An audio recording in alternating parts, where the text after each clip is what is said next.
ao Senhor por isso?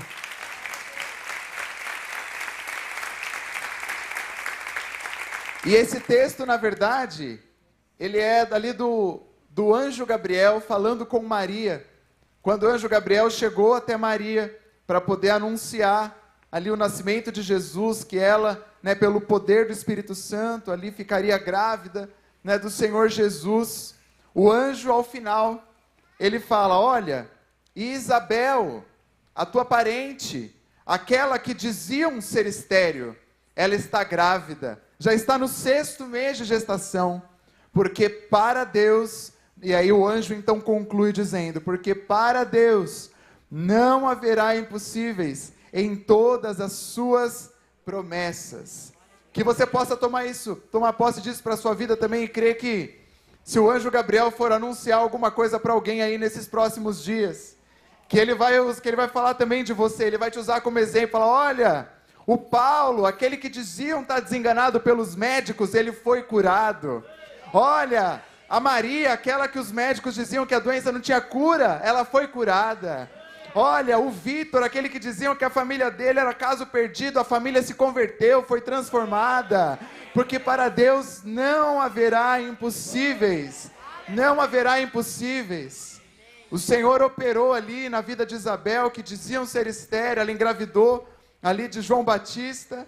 E aí poucos meses depois, então Maria ali foi anunciada, pelo anjo, ele já usou como exemplo, falou: ó, você pode crer, olha para ela, Deus fez na vida dela, na sua vida não vai ser impossível. Então, da mesma forma, você pode olhar o testemunho, você pode olhar aquilo que Deus está fazendo na vida do seu irmão e falou: se Deus fez na vida dele, Ele pode fazer na minha também, porque o poder de Deus não tem limites, porque Deus não faz acepção de pessoas. O Senhor, Ele é o mesmo, amém? Só que nós que conhecemos o Senhor, que conhecemos a sua palavra, nós precisamos crer. O pessoal do mundo, as pessoas do mundo, aquelas que não conhecem o Senhor, aquelas pessoas que não caminham com Jesus, a gente até entende quando essas pessoas duvidam, às vezes caçoam da fé. Por quê? A própria palavra diz que a sabedoria de Deus é loucura para o homem, a sabedoria de Deus é loucura para a lógica humana. Então, quando você vê as pessoas do mundo muitas vezes duvidando, daquilo da Bíblia, do poder de Deus, dos milagres, por mais que obviamente a gente não concorde, você até entende, você fala: a pessoa não conhece a Deus. Realmente, às vezes na lógica humana, é um desafio.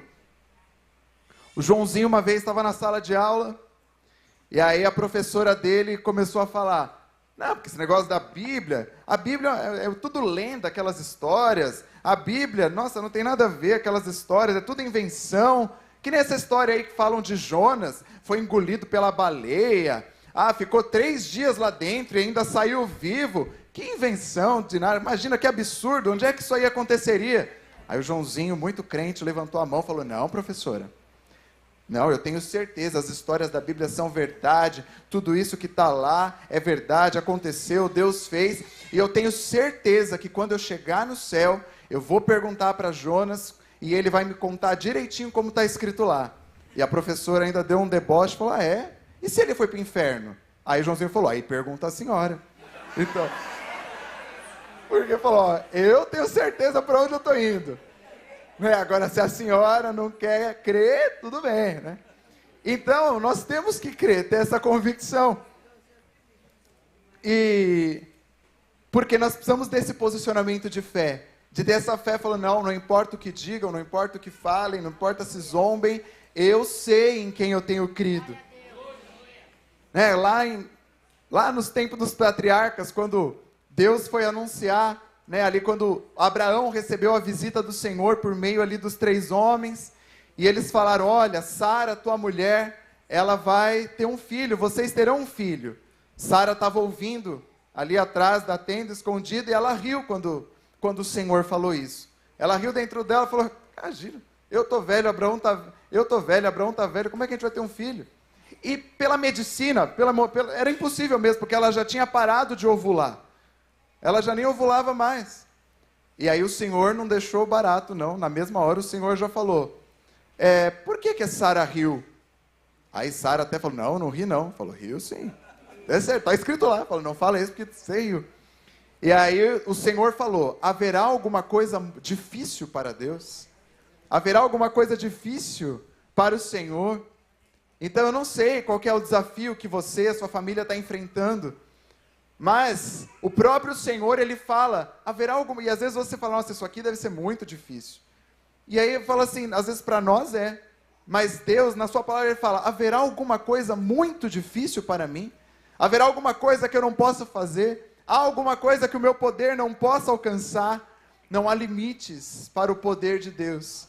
E é nessa fé que nós precisamos andar, acima das circunstâncias, dos problemas. Fala assim, eu sei que o Deus a quem eu sirvo, Ele tem todo o poder e autoridade nas mãos. Amém? Amém?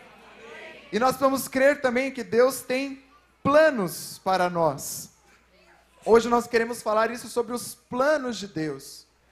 Você já parou para pensar que apesar de tanta grandeza, apesar de tanta glória, apesar de haver tantas pessoas no mundo, Deus tem um plano específico para cada um de nós. Deus, Ele se importa com as nossas vidas, se importa com a nossa família, se importa com aquilo que nós pensamos, Deus se importa com aquilo que nós sentimos, Deus se importa com os nossos sonhos, por menores que sejam ou por maiores que sejam, Deus se importa. Deus, Ele não tem planos apenas para a igreja dele. Ah, claro, Deus tem planos, né, para a igreja crescer, para a igreja se expandir, levar o evangelho. Amém, Deus tem planos para a igreja também. Ah, não, Deus tem planos para os pastores, para os líderes, porque eles precisam, né, levar a palavra, eles precisam pregar, eles precisam cuidar do rebanho. Amém, Deus tem planos para os pastores, para os líderes. Mas Deus não tem plano apenas para alguém que tem um título lá na igreja, para alguém que trabalha lá em tempo integral, servindo ao Senhor. Deus tem plano para cada um dos seus filhos, porque independentemente de título, independentemente de função dentro da igreja, todos nós somos filhos de Deus, todos aqueles que receberam a Jesus como Senhor e Salvador de suas vidas, estes então receberam o poder de serem chamados filhos de Deus, e isso é suficiente. Você ser filho de Deus é suficiente. Ele cuida de você, Ele se importa com você. E nós precisamos crer como Jó. Jó, depois ali de toda a sua aprovação, quando Deus ali então estava já falando com ele, no final, Jó conclui, eu bem sei que podes fazer todas as coisas, e nenhum dos teus planos pode ser frustrado. Nós temos que crer, realmente nenhum dos planos de Deus pode ser frustrado. Nós temos que concordar, profetizar, declarar, crer. Amém? Amém. Glória a Deus. Então, em primeiro lugar, nós temos que crer que Deus tem planos a meu respeito. Diga assim, Deus tem planos a meu respeito. Amém. Eu gostaria de te convidar a abrir a palavra no livro do profeta Jeremias. Um pouco depois de Salmos ali. Salmos, Provérbios, Eclesiastes, Cantares, Isaías e Jeremias. Quem não conhece a música dos livros da Bíblia, vamos trazer aqui o Ministério Infantil para fazer um especial aqui. Amém? Livro do profeta Jeremias, capítulo 29. Jeremias 29, o versículo 11 diz assim: porque sou eu que conheço os planos que tenho para vocês, declara o Senhor, planos de fazê-los prosperar e não de causar dano, planos de dar a vocês esperança e um futuro. Amém? Diz assim, Deus tem planos de me fazer prosperar e não de causar dano, planos para me dar esperança e um futuro. Se você crê, aplauda ao Senhor. Glória a Deus. Então esse texto, ele deixa ali com clareza os planos do Senhor de nos prosperar E como muitas vezes já foi pregado aqui e reafirmado neste púlpito, quando fala que Deus quer prosperar, não fala apenas que Deus quer que você tenha uma vida financeira confortável, porque a prosperidade ela vai muito, muito além disso. Deus quer que você tenha uma família abençoada, Deus quer que você tenha saúde, Deus quer que você possa viver com a sua família, com seus filhos, nos caminhos dele. Deus quer que você possa realmente desfrutar das promessas dele. Deus quer que você possa viver uma vida em abundância, uma vida completa nele. E ele, como pai, deseja conceder isso a nós, filhos. E como Jó afirmou, nenhum dos seus planos pode ser frustrado. Nenhum dos seus planos pode ser frustrado. E o nosso papel é crer. Você fala, tá bom, se os planos de Deus não podem ser frustrados, então o que eu faço? Ou então, por que às vezes parece que o plano não está se cumprindo? Porque o nosso posicionamento precisa estar firme em crer, em profetizar, mesmo que nós estejamos vendo o contrário, perseverar. Às vezes a pessoa está doente. Deus quer curar, é verdade. A palavra diz que, na verdade, Jesus já conquistou a nossa cura lá na cruz. Então nós não podemos ficar na incredulidade, só olhar ali com os olhos naturais, falando, essa doença é assim mesmo. Eu acho que eu vou morrer com isso. A minha avó morreu disso, acho que é normal, é coisa de família, é coisa hereditária. A minha família é assim mesmo. Esse é o jeito deles. Eu acho que eu tenho que aceitar do jeito que eles são. Acho que está tudo bem. Essas dívidas, essas dificuldades financeiras, elas são assim mesmo. Meus avós, meus pais também passaram muita dificuldade. Acho que é uma coisa que a gente tem que aprender a lidar. Né? Então fala, o Brasil é assim mesmo. A política é assim mesmo. A corrupção, isso é assim mesmo em todo lugar, é o nosso jeito, é a nossa cultura. Não, nós não podemos nos conformar, porque esse justamente é o plano do diabo, é o plano de Satanás, é nos convencer de que tudo isso é normal, de que tudo isso faz parte do dia a dia, ou então de que é a cruz que você tem que carregar. A estratégia de Satanás é fazer você se acostumar com o problema, com a situação, com a doença, com a família destruída, com a vida financeira destruída, para você não enxergar o agir dele na sua vida, na sua casa. Mas hoje o Senhor está aqui realmente desmascarando essas mentiras de Satanás. Hoje o Senhor está abrindo os seus olhos e te fazendo enxergar que essas coisas não são normais, porque o que nós acabamos de ler na palavra é que Deus tem planos de nos fazer prosperar, não de causar dano, planos de nos dar esperança e um futuro, uma vida em abundância. Por isso você pode se levantar em autoridade e rejeitar todas essas ações e pedir, Senhor, me dá sabedoria, me dá discernimento, me dá estratégia. O Senhor, Ele quer que você se levante hoje e fala, eu não vou me conformar, eu não vou me acostumar, eu vou viver as promessas, porque em todas elas nós temos o sim e o amém do Senhor. Amém? Você pode aplaudir ao Senhor. As nossas palavras, elas têm poder. Na nossa língua está o poder da vida e da morte. Por isso nós não podemos emprestar a nossa boca para o inimigo, para reafirmar as coisas ruins que ele tem tentado muitas vezes trazer para nós, para a nossa família. Nós não podemos emprestar os nossos lábios para o inimigo, para reafirmar os problemas, reafirmar a enfermidade, reafirmar que tudo isso é desse jeito. Nós temos que declarar aquilo que a Bíblia diz ao nosso respeito, aquilo que a palavra diz a respeito das nossas vidas e da nossa família, porque o que a palavra diz é a verdade, aquilo que a palavra diz é o que Deus pensa sobre mim e sobre você. E é claro que o diabo vai usar das suas estratégias. O diabo vai usar suas estratégias porque Satanás também tem planos. Assim como Deus tem os seus planos para nós, Satanás também tem os seus esquemas. O futuro dele já está determinado, na palavra nós sabemos qual é. Mas enquanto esse dia não chega, o máximo que ele puder causar de confusão, de problema, o máximo de pessoas que ele puder levar junto com ele, ele vai se esforçar incansavelmente dia e noite para fazer. Jesus declarou que o diabo veio para matar, roubar e destruir.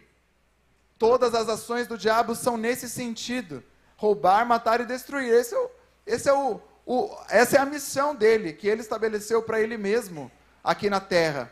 Mas nós não precisamos ficar à mercê disso, porque aquele que tem todo o poder, ele destruiu o diabo, ele venceu o diabo no deserto, ele venceu o diabo na cruz, ele venceu os principados e potestades, ele venceu quando ele ressuscitou no terceiro dia, ele venceu porque ele tem a chave da morte e do inferno nas mãos, como diz a palavra.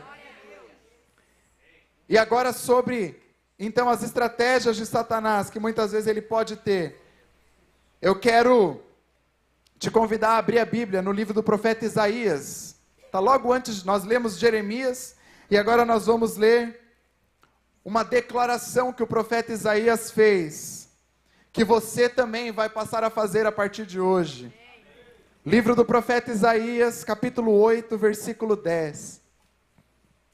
Profeta Isaías, capítulo 8, versículo 10. Olha só essa declaração que o profeta Isaías deu contra os inimigos. Diz assim: mesmo que vocês criem estratégias, estas serão frustradas. Mesmo que façam planos, não terão sucesso, pois Deus está conosco. Amém? Diga bem alto: mesmo que o inimigo crie estratégias, elas serão frustradas. Mesmo que ele faça planos, eles não terão sucesso, pois Deus está conosco. Aleluia, aplauda ao Senhor, glória a Deus. Glória ao teu nome, Senhor. O nosso inimigo, ele sempre vai tentar colocar planos, estratégias, muitas vezes de forma sutil, muitas vezes fazendo, você nem percebeu, ele já está tentando lá, achando uma brecha, achando um espaço ali para agir. Mas nós precisamos ter convicção do Deus a quem nós servimos. Nós precisamos continuamente nos alimentar da palavra, para que as promessas de Deus, para que as verdades de Deus estejam sempre vivas na nossa mente, no nosso coração. Assim como Jesus venceu o diabo no deserto, cada vez que o diabo vinha trazer uma tentação, Jesus falava não, porque está escrito na palavra, assim, assim, assim, porque está escrito na palavra, que não só de pão viverá o homem, está escrito na palavra, não tentarás o Senhor teu Deus, está escrito na palavra, somente ao teu Deus adorarás, e a Ele prestarás culto. Jesus tinha a palavra ali, realmente na mente, no coração, viva, porque em cada situação diferente, Jesus sabia qual era o texto da palavra, qual era a promessa da palavra que ele usaria ali contra o inimigo. E da mesma forma nós precisamos ter, então, essa palavra como espada, como escudo, para que possamos então rejeitar esses ataques de Satanás. E nós não precisamos ter medo de Satanás. Às vezes nós damos ao diabo mais poder do que ele tem. Às vezes a gente fica, ai, olha o que o diabo fez, ai, o diabo fez tal coisa, ai, porque o diabo, ele está assolando a minha família, porque o diabo está fazendo isso, porque o diabo está fazendo aquilo. Tem vezes que o diabo fala, eu? Né? Tipo assim, às vezes eu não tenho nada a ver com isso, mas da conta dele está lá sempre. Mas nós precisamos parar de colocar o poder, porque a palavra diz que maior é aquele que está em nós do que aquele que está no mundo. Então nós que servimos ao Senhor, nós não precisamos ficar à mercê, o diabo, não. Nós temos autoridade para rejeitar, para expulsar essas ações do inimigo. Às vezes a pessoa tem medo, não gosta, que nem o apóstolo fala, não gosta nem de falar o nome. Sabe o encardido? O encardido, ele tá tentando atacar minha casa, o Didi, né? Ou então fala, mas quem está fazendo tudo isso? Né, para nem falar o nome. Como se o diabo fosse respeitar isso, né? Como se o diabo fosse assim, puxa, essa pessoa, olha, essa pessoa nem fala de mim, essa pessoa nem ora contra mim, puxa, eu vou retribuir, eu vou atacar outra pessoa, não vou atacar ela. Né? Você acha que o diabo vai ter essa gentileza? Ai, puxa, essa pessoa, né? Olha, uma mão lava a outra ali, né? Puxa, não, você não me ataca, eu também não te ataco, né? Você acha que o diabo vai fazer isso? O diabo quer justamente que você faça isso. Porque aí ele vai poder atacar sem você contra-atacar. Com a palavra por meio do nome de Jesus.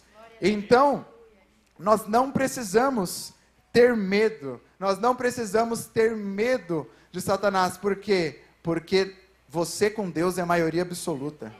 Né? Às vezes você fala, nossa, mas tem tanta gente problemática lá no meu trabalho. Meu Deus, parece que eu estou sozinho lá lutando contra todo mundo. Mas você com Deus é a maioria absoluta. Deus só precisa de você lá para transformar, para fazer alguma coisa. Elias sozinho lá lutou contra os 450 profetas de Baal. Porque ele não estava sozinho, na verdade. Ele sabia que o Senhor dos Exércitos estava com ele. Então nós precisamos crer e falar, Deus está comigo, está tudo garantido. Né? Não importa se ninguém mais acreditar, eu vou crer, vou declarar e vou seguir em frente. Amém?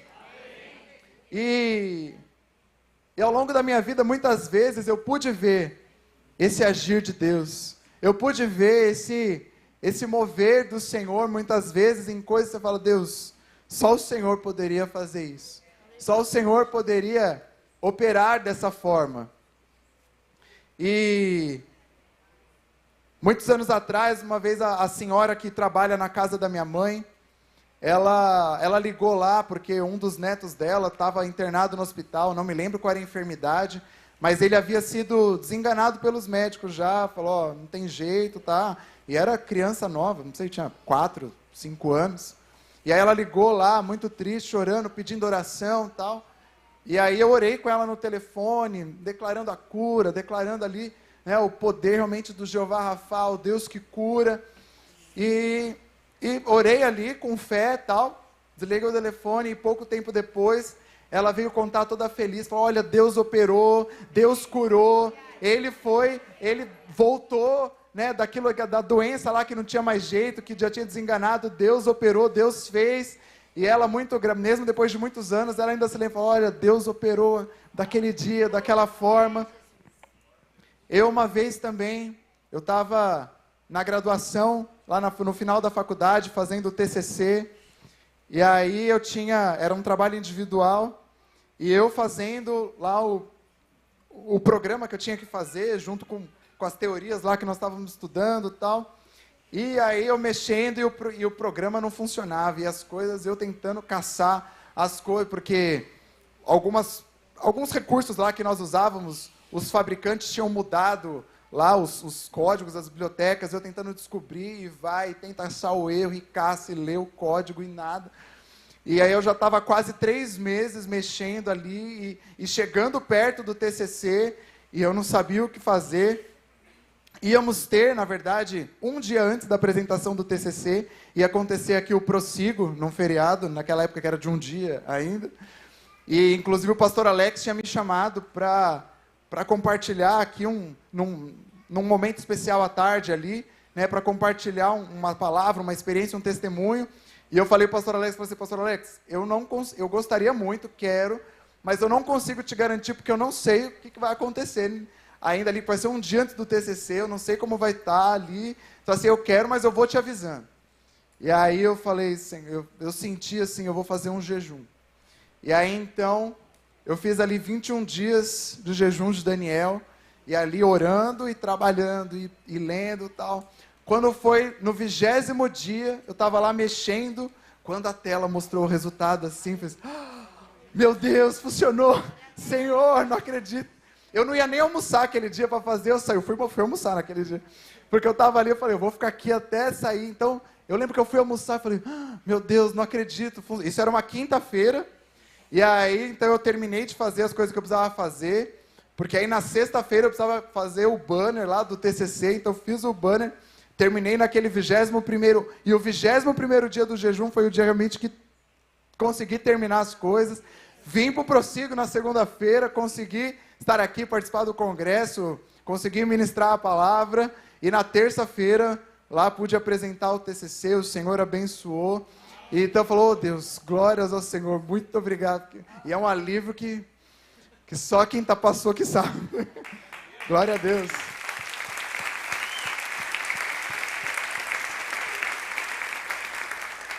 E muitos anos atrás também, eu comecei, quando eu tinha 11 anos, eu comecei a fazer aula de música, entrei ali começando um pouquinho de violão, depois aula de guitarra, e tinha esse desejo, né, de estudar música e poder participar do louvor, né? Eu sempre, desde pequeno, eu sempre vi minha família envolvida com o ministério de louvor, então eu tinha esse desejo também, né, de poder servir ao Senhor dessa forma.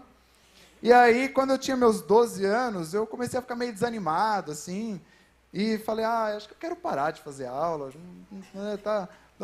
tava meio já, eu não estava gostando, estava ali, né, já, enfim, até perdi a palavra que eu ia usar. Mas, enfim, eu queria parar, estava desanimado, não estava gostando muito mais, assim. E aí eu falei para minha mãe, mãe, acho que eu queria parar de fazer aula, acho que eu não quero mais e tal. E aí minha mãe falou, não para de fazer não, isso é o diabo tentando roubar, né, o chamado do Senhor, porque ele sabe, né, que você vai ser bênção e tal, né, não desiste. E aí eu fiquei assim, tá bom, mas ainda com aquela coisa assim. Tal. E aí um dia eu fui à igreja de um parente meu, porque ia ter um evento especial dele lá. E aí eu estava lá, e aí um irmão que eu nunca tinha visto na vida, ele falou para mim assim, você toca, canta? E eu estou fazendo aula de música, né? Tipo, não estava no ministério, não tocava nem cantava ainda. Eu falei, eu estou fazendo aula de música e tal. E ele falou assim, olha, é para você perseverar, porque Deus vai te levantar como levita na casa dele. Eu vejo você ministrando louvor à frente das pessoas. Então Deus vai te... E isso eu nem fazia parte do ministério, eu tinha 12 anos ainda, nem nada. E aquela palavra ficou no meu coração e eu sabia que Deus estava falando comigo. Eu sabia que Deus estava confirmando aquilo que a minha mãe também estava ali me incentivando. E aí, e muitas vezes, e meus pais, eu não tenho lembrança assim exata, né? Mas meus pais, eles falam que quando eu era pequeno, assim, que cantar não era muito meu forte, assim. E aí minha mãe, de vez em quando, ela ainda fala que quando ela às vezes me vê aqui ministrando louvor, ela fala, gente, é o Felipe mesmo ali, no ministrando louvor. Então, por quê? Porque Deus opera impossíveis. Quando Ele quer, quando é o plano do Senhor para nós, Ele opera, Ele faz, Ele muda todas as coisas.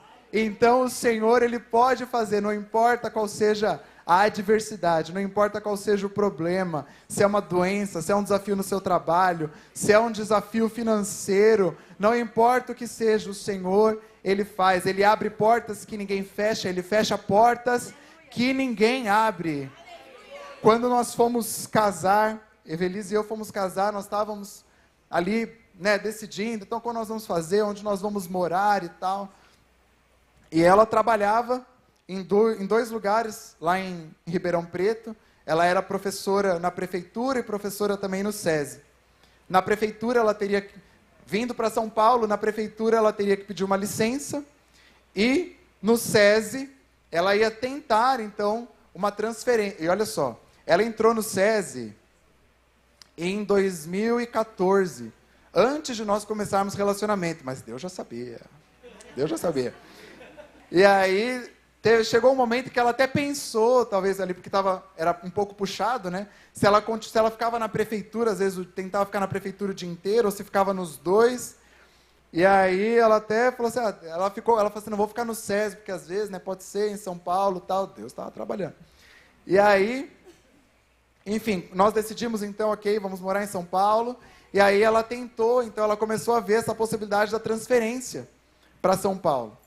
E aí a diretora, porque nós casamos dia 30 de setembro, então tinha ainda um bimestre inteiro, né? Outubro, novembro, comecinho de dezembro, até encerrar o ano letivo. E aí a diretora dela falou, não, mas por que você então não... por que você então não pelo menos não termina o ano aqui? Aí eu falei, o quê? Falei assim, vamos casar e ela vai continuar, ficar aqui em Ribeirão durante a semana, vir para São Paulo. Falei, tá repreendido isso. Falei assim, acabamos de casar para continuar vivendo que nem de solteiro, assim. Falei, que é isso? Não dá não. E aí, falei assim, não, vamos conversar, vamos ver lá. E aí ela foi conversar com a diretora, ela falou assim, Não existe transferência assim no meio do período letivo, assim, setembro, no meio... Né? Se fosse em julho, ainda dá para pensar, mas no meio das aulas correndo assim, não existe isso. E aí estava ocorrendo, como se fosse um encontro dos diretores, uma reunião geral dos diretores e tal. E aí ela me mostrou a relação das escolas, eu falei, olha, as mais perto que temos aqui são essa e essa, as mais perto para nós, né? Essa aqui seria interessante, porque eu estava na USP, essa outra aqui é perto da USP, então daria certo. E aí a diretora dela, lá de Ribeirão Preto, encontrou com a diretora dessa escola aqui nessa reunião e conversou com ela. E aí, justamente naquele período em que nós íamos casar, uma professora, que era auxiliar docente, ia ser promovida e a vaga dela ia ficar aberta. E aí ela falou, olha, essa vaga, vai abrir uma vaga assim, tal, acho que vai, né, vamos ver. Aí ela continuou em contato com a diretora daqui de São Paulo, e aí falou, olha, realmente essa professora vai ser promovida, né, para um outro cargo e a vaga dela vai ficar aberta, então se você quiser essa vaga, você vai conseguir preencher. E aí nós casamos, então dia 30 de setembro, fomos para a Lua de Mel, chegamos da Lua de Mel numa segunda da outra semana, na terça ela já foi trabalhar. Já na terça ela já entrou, Deus já operou, e é uma coisa que não existe. E a gente sabia, falou assim, é Deus que operou. Foi Deus quem colocou as mãos, foi Deus quem direcionou e preparou, e foi uma bênção o tempo que ela pôde trabalhar ali, né? E era do lado também do meu trabalho, então nós íamos juntos, voltávamos juntos, e Deus preparou para que nesse tempo, então, abrisse essa vaga que não existe. Então, se você também está procurando um emprego, se você também precisa de uma vaga que talvez não exista, Deus, Ele abre vaga que não existe. O Senhor é aquele que traz à existência aquilo que não existe, como se existisse, como diz na palavra. Amém? Mas nós precisamos nos posicionar. Nós precisamos nos posicionar. Nós precisamos crer que Deus tem planos para nós. E nós precisamos crer que nenhuma das estratégias do diabo prosperará. Nenhuma estratégia prosperará se nós ficarmos firmes na palavra e no nome de Jesus. Amém? Glória a Deus, aplauda ao Senhor.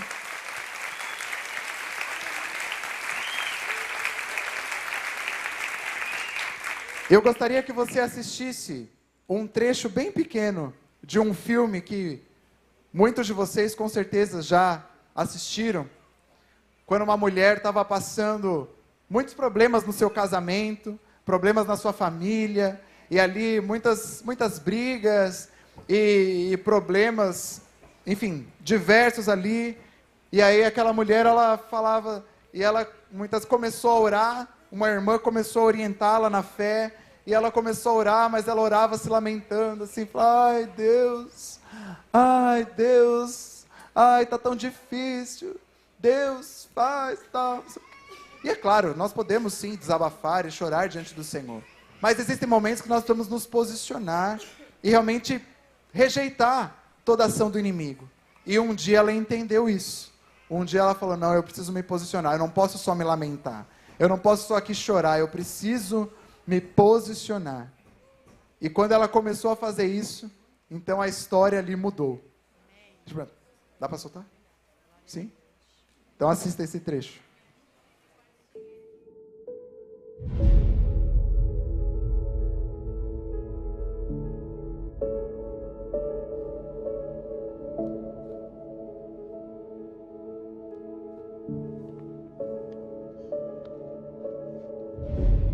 Eu não sei onde você está, diabo. Mas eu sei que pode me ouvir. Já brincou com a minha mente. E já aproveitou o suficiente. Já chega!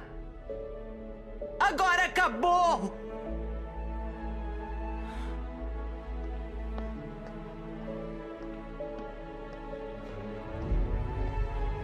Jesus é o Senhor desta casa!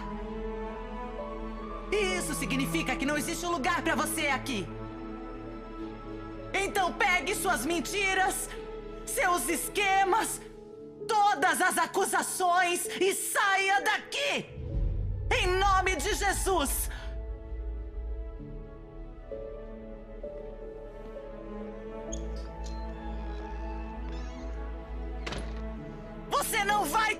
casamento, não vai ter a minha filha e com certeza não vai ter o meu homem. Agora esta casa está sob nova gestão e isso significa que você está fora.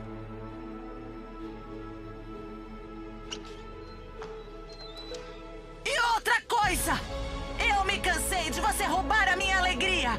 Isso vai mudar também. A minha alegria não vem dos meus amigos, não vem do meu trabalho e nem do meu marido. A minha alegria vem de Jesus. E caso tenha se esquecido, ele já derrotou você. Então volte para o inferno, onde é o seu lugar. E deixe a minha família em paz. Você pode ficar em pé no seu lugar.